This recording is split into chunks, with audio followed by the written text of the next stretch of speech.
Assalamualaikum warahmatullahi wabarakatuh. Izin memperkenalkan diri, perkenalkan kami dari kelompok 1 yang beranggotakan Saya Nanda Karisa. saya Revalia, saya Putri Tahara. Di sini kami akan menyampaikan materi tentang perkembangan kehidupan politik bangsa Indonesia pada awal kemerdekaan sampai dengan demokrasi liberal. Proklamasi kemerdekaan pada tanggal 17 Agustus 1945 momentum penting bagi Indonesia. Sejak kemerdekaan diproklamasikan, Indonesia menjadi bangsa yang merdeka, berdaulat meskipun telah meraih kemerdekaan. Bangsa Indonesia tidak lantas bebas dari berbagai permasalahan. Memasuki kemerdekaan, Indonesia harus menghadapi masalah baru, mulai dari keinginan Belanda menegakkan kembali kekuasaannya di Indonesia hingga ketidakstabilan politik. Kehidupan politik saat itu stabil karena disebabkan oleh faktor internal, adanya pertentangan antara partai-partai politik yang berbeda ideologi. Untuk menjadi partai yang paling berpengaruh di Indonesia, adanya gangguan-gangguan keamanan dari Indonesia sendiri. Misalnya pemberontakan PKI Mediun tahun 1948, gerakan DITIT Kartosuryo pada 1949 di Jawa Barat. Faktor eksternal, kedatangan sekutu yang diboncengi Nica yang ingin menjajah kembali Indonesia, menimbulkan peperangan berbagai daerah. Jepang masih mempertahankan status quo di wilayah Indonesia sampai sekutu datang sehingga berbagai daerah sering terjadi peperangan dengan tentara Jepang. Sistem pemerintahan yang berlaku pada awal kemerdekaan adalah sistem presidensial. Dalam sistem presidensial, Presiden Soekarno berperan sebagai kepala negara dan kepala pemerintah. Soekarno kemudian membentuk kabinet presidensial untuk memenuhi alat-alat kelengkapan negara. Sistem pemerintahan presidensial bersifatnya terpusat atau tersentral pada Soekarno-Hatta karena saat itu rakyat mempercayakan Indonesia kepada pemerintahan. Sebelum ada Majelis Perwakilan Rakyat, Dewan Perwakilan Rakyat atau Dewan Pertimbangan Agung, Soekarno dibantu Komite Nasional Indonesia Pusat atau KNIP. Akan tetapi sistem pemerintahan tersebut tidak berlangsung lama karena pemerintah menerapkan sistem parlementer. Penerapan sistem parlementer bermula dari usulan BP KNIP mengenai perubahan pertanggungjawaban materi kepada KNIP. Usulan BPKINP tersebut disampaikan melalui maklumat RP KNIP nomor 5 tanggal 11 November 1945 tentang perubahan sistem ketatanegaraan dari sistem presidensial menjadi sistem parlementer. Selanjutnya, usulan tersebut disetujui oleh Presiden Soekarno dengan dikeluarkannya maklumat pemerintahan pada tanggal 14 November 1945. Maklumat PT Richard tersebut menyatakan prinsip pertanggungjawaban materi kepada parlemen. Sistem parlementer mulai berlaku pada tanggal 14 November 1945 ketika pemerintahan membentuk kabinet baru dengan Sultan Syahrir sebagai Perdana Menteri. Pemerintahan yang dipimpin oleh Sultan Syahrir tersebut dikenal dengan Kabinet Syahrir I.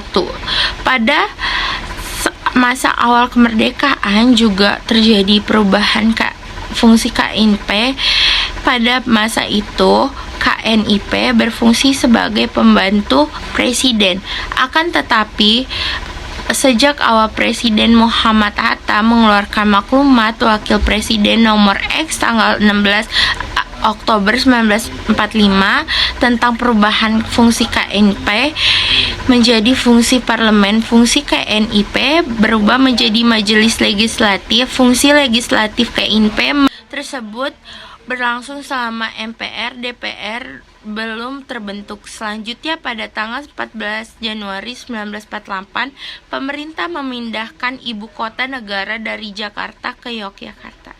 Demokrasi liberal. Ketika pemerintah Republik Indonesia Serikat dibubarkan pada Agustus 1950, RI kembali menjadi negara kesatuan Republik Indonesia pada tanggal 17 Agustus 1950. Kurun waktu antara tahun 1950 hingga tahun 1959 dikenal juga sebagai masa demokrasi liberal. Demokrasi liberal memiliki beberapa ciri-ciri, yaitu yang pertama, perubahan konstitusi yang berlaku dari Konstitusi RIS berubah menjadi UUDS 1950. Yang kedua, sistem pemerintahan bersifat parlementer, di mana kepala pemerintahan dipegang oleh seorang Perdana Menteri dan Presiden hanya sebagai lembah pemerintahan saja. Yang ketiga, kabinet yang diterapkan mengikuti sistem parlementer, di mana menteri-menteri bertanggung jawab pada parlemen. Dan yang terakhir, sering terjadi pergantian kabinet. Hal ini disebabkan karena perbedaan kepentingan di antara partai-partai yang ada.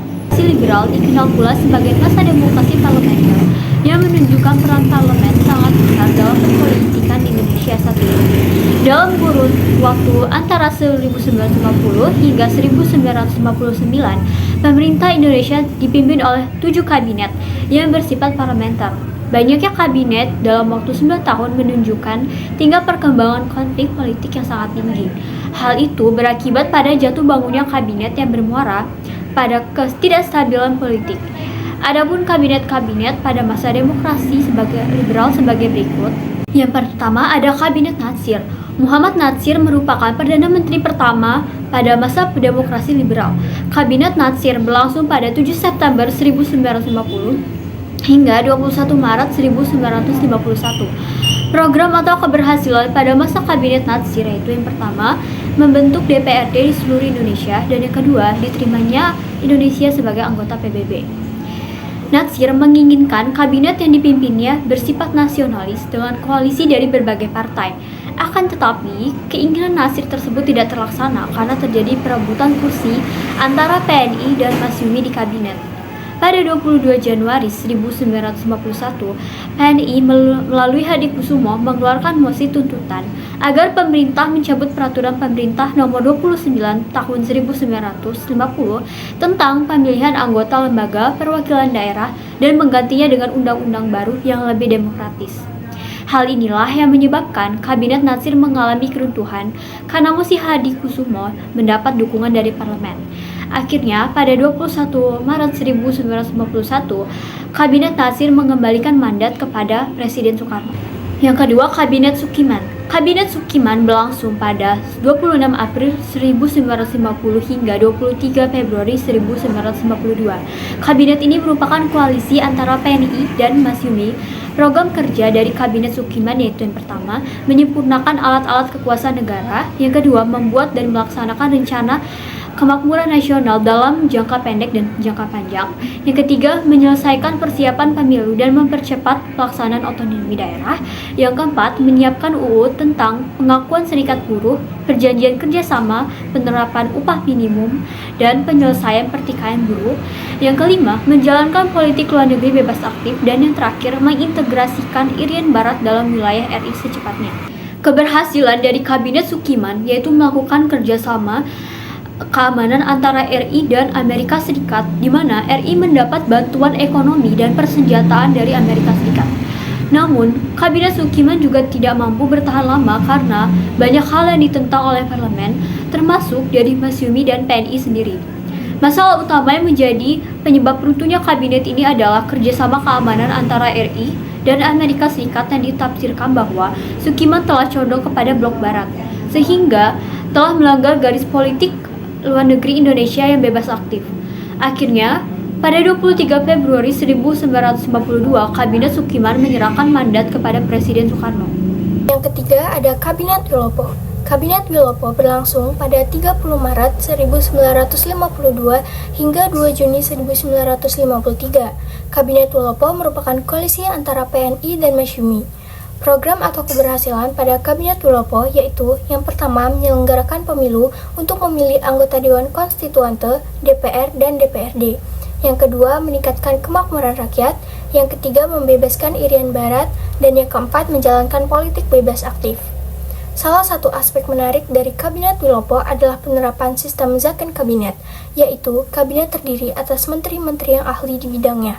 Dengan sistem ini, Wilopo berharap kabinet mampu bekerja secara profesional dan menyelesaikan permasalahan bangsa tanpa mengutamakan kepentingan golongan atau kelompok tertentu. Kabinet Wilopo mendapat dukungan lebih besar daripada kabinet sebelumnya. Meskipun demikian, kabinet Wilopo tidak lepas dari permasalahan. Pada masa pemerintahan, kabinet ini dihadapkan pada kondisi ekonomi yang kritis, sedangkan kecenderungan impor terus meningkat, sehingga kabinet ini melakukan penghematan yang drastis. Kesulitan yang lain yang harus dihadapi oleh kabinet Wilopo adalah munculnya separatisme. Di beberapa tempat di Sulawesi atau Sumatera, timbul rasa tidak puas terhadap perimbangan alokasi keuangan yang diberikan oleh pemerintah pusat ke pemerintah daerah. Kedudukan kabinet yang sudah goyah menjadi semakin goyah setelah terjadinya persoalan tanah di Sumatera Timur yang dikenal sebagai peristiwa Tanjung Merawa pada 17 Oktober 1952.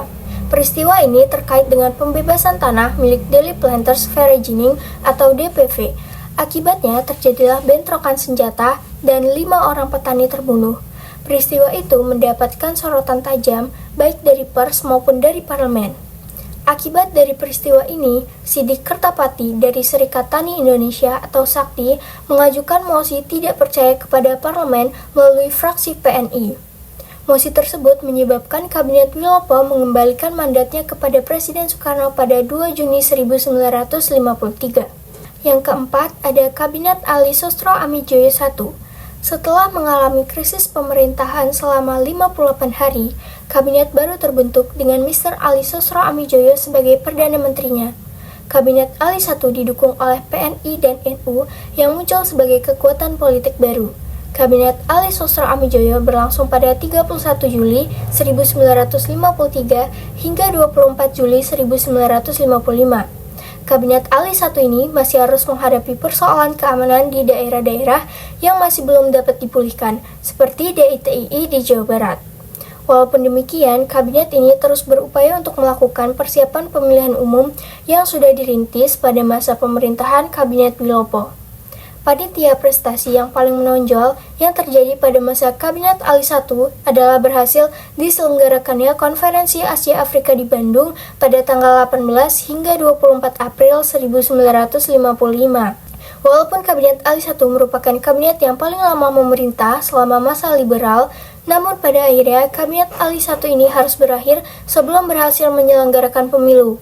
Faktor utama yang menyebabkan jatuhnya kabinet ini adalah masalah pergantian pimpinan TNI AD yang dikenal sebagai peristiwa 27 Juni 1955.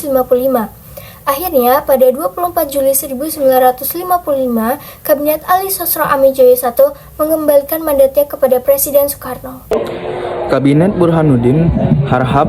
Kabinet Burhanuddin berlangsung pada 12 Agustus 1955 hingga 3 Maret 1956. Pada masa pemerintahannya, Burhanuddin Harhab berhadir menyelenggarakan pemilu pertama. Pada tanggal 29 September 1955, lebih dari 39 juta rakyat Indonesia memberikan suaranya untuk memilih anggota parlemen, sedangkan pemilu untuk anggota konstituan diadakan pada tanggal 15 Desember 1955. Pemilu 1995 menghasilkan 4 partai politik besar dari 27 partai politik peserta pemilu. Keempat partai politik yang memperoleh suara terbanyak yaitu PNI, NU, Masyumsi, PKI. Selain masalah pemilu, kabinet ini juga berhasil menyelesaikan permasalahan dalam tubuh TNI AD dengan diangkatkan Kolonel Nasution sebagai KSAD. Keberhasilan penyelenggaraan pemilu 1955 menandai berakhirnya masa tugas Kabinet Burhanuddin Harhab pada 3 Maret 1956. Kabinet Burhanuddin Harhab mengembalikan mandat kepada Presiden Soekarno. Perkembangan pasca pemilu 1955 memperlihatkan tanda renggangnya duit tunggal Soekarno-Hatta. Pada 1 Desember 1955, Hatta mengundurkan diri dari jabatan sebagai wakil presiden. 6. Kabinet Ali Sustromitjojo II. Setelah pemilu 1955, Kabinet Ali Sustromitjojo II dibentuk dan berlangsung pada 20 Maret 1956 hingga 14 Maret 1957. Kabinet ini terdiri dari koalisi PNI, Masumsi, dan NU, kabinet ini mendapatkan kepercayaan penuh dari Presiden. Namun kabinet Ali II harus menghadap kesulitan, diantaranya adalah korbannya semangat anti-Cina di masyarakat dan adanya kekacauan di beberapa daerah. Sementara itu, pembatalan KMB oleh Presiden Soekarno pada tanggal 3 Mei 1956 menimbulkan permasalahan baru khususnya tentang nasib modal Belanda di Indonesia. Masalah lain yang dihadapi oleh pemerintah kabinet Ali II adalah memuncaknya krisis di daerah-daerah karena pemerintah pusat dianggap mengabaikan pembangunan di daerah-daerah. Sementara itu, digerakkan separatisme di daerah semakin menjadi dengan dibentuknya dewan militer seperti Dewan Banteng di Sumatera Tengah, Dewan Gajah di Sumatera Utara, Dewan Garuda di Sumatera Selatan, Dewan Lambung Mungkat di Kalimantan Selatan, dan Dewan Manguni di Sulawesi Utara. Di dalam kabinet timbul perpecahan antara Masumsi dan PNI. Masumsi menghendaki Susro Mitjojo menyerahkan mandatnya sesuai dengan tuntunan daerah, sedangkan pihak PNI menolaknya pada bulan Januari 1957. Masumsi menarik menterinya dari kabinet. Hal ini sangat melemahkan posisi kabinet Ali II yang merupakan kabinet hasil pemilu pertama ini, sehingga pada tanggal 14 Maret 1957 Ali Sostro Mitjojo terpaksa menyerahkan mandatnya kembali kepada Presiden. Kabinet Juanda Karya. Dalam konsepsi yang disampaikan pada 21 Februari 1957, Presiden Soekarno menyatakan demokrasi liberal yang dijalankan Indonesia tidak sesuai jiwa bangsa Indonesia. Oleh karena itu, Presiden Soekarno ingin menggantinya dengan demokrasi terpimpin. Konsepsi Presiden ini menuai perdebatan di parlemen dan di luar parlemen. Untuk menghadapi kondisi tersebut, Presiden Soekarno membentuk Kabinet Karya yang dipimpin oleh Juanda Kartawijaya sebagai Perdana Menteri. Juanda Kartawijaya merupakan tokoh yang tidak berasal dari kalangan partai politik. Dalam memimpin pemerintahan, Juanda dibantu 3 wakil Perdana Menteri, yaitu Herdi atau PNI, Dam Khalid NU, dan J. Leimna Parkindo. Kabinet Karya dilantik pada 9 April 1957 dan tidak menyertakan Masumsi dalam keanggotaannya. Kabinet Karya menyusun program kerja yang terdiri atas 5 pasal yang dikenal dengan Pancakarya. Salah satu prestasi kabinet Juanda adalah menentukan garis kontinental batas wilayah laut Indonesia melalui Deklarasi Juanda. Deklarasi Juanda menyatakan wilayah lautan di daerah dan daratan Indonesia menjadi suatu kesatuan bulat dan utuh. Akhirnya hasil Deklarasi Juanda diresmikan menjadi Undang-Undang Nomor 4 atau PRP atau 1960 tentang perairan Indonesia. Deklarasi Juanda mengandung konsep bahwa tanah air tidak memandang laut sebagai alat pemisah dan pemecah bangsa seperti pada masa kolonial. Akan tetapi laut harus digunakan sebagai alat pemersatu bangsa dan pembangunan nasional. Kabinet Karya berhasil menyelenggarakan musyawarah nasional atau Munas untuk meredakan pergolakan di berbagai daerah. Selain itu, pada masa pemerintah Kabinet Karya terjadi pergolakan besar yang dikenal dengan peristiwa Cikini, yaitu peristiwa percobaan pembunuhan terhadap Presiden Soekarno. Peristiwa ini memicu keadaan politik demokrasi liberal makin panas hingga Presiden Soekarno mengeluarkan dekret presiden pada 5 Juli 1959. Dekret tersebut mengakhiri masa jabatan Kabinet Karya sebagai kabinet penutup pada masa demokrasi liberal dan mulailah babak sejarah baru dalam sejarah RI, yaitu masa demokrasi terpimpin. Sekian dari kami akhiri. Wassalamualaikum warahmatullahi wabarakatuh.